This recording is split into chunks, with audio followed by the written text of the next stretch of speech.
Et bonjour les CE1, on se retrouve aujourd'hui pour la suite de la dictée sur la liste de mots numéro 12 avec le son L qui s'écrit bien sûr avec la lettre L mais qui se combine souvent avec d'autres lettres comme le P et le L qui vont faire pl comme dans planter ou plage.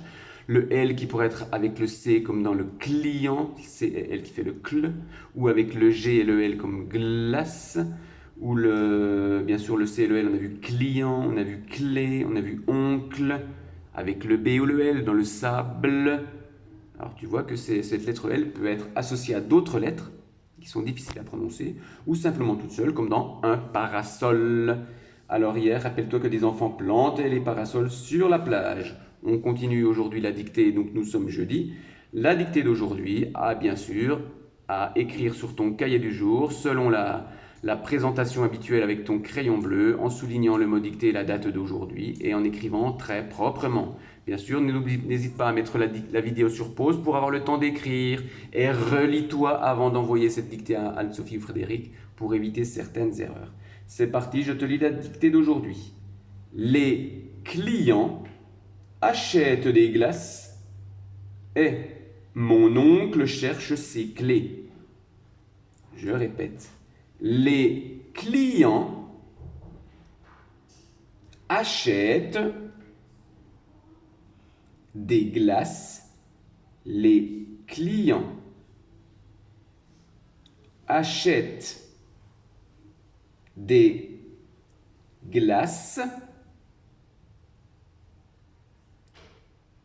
Les clients achètent des glaces. Fais bien attention à accorder les verbes et les noms en genre et en nombre. Les clients achètent des glaces et mon oncle, qui est donc le frère de ton papa ou de ta maman, cherche, le verbe chercher, ses clés. Point. C'est une seule phrase. Les clients achètent des glaces et mon oncle cherche ses clés. Point.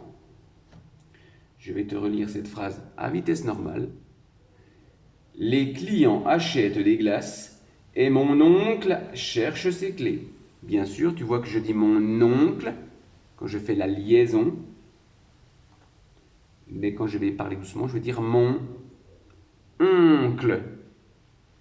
Les clients achètent des glaces et mon oncle cherche ses clés. Point. Tu vois, c'est une phrase en deux parties, séparée par le petit mot et, que l'on peut remplacer par et puis. Donc attention, si tu peux remplacer le mot est par et puis, ce n'est pas le verbe être. Alors attention à la façon dont tu vas écrire le est. La première partie de la phrase, les clients achètent des glaces. Rappelle-toi, pose-toi toujours la même question, combien il y a de personnes, est-ce que cela change quelque chose pour le verbe ou pour le nom? Et la deuxième partie de la phrase, mon oncle cherche ses clés. Là aussi, combien il y a de personnes, est-ce que cela change quelque chose pour le verbe?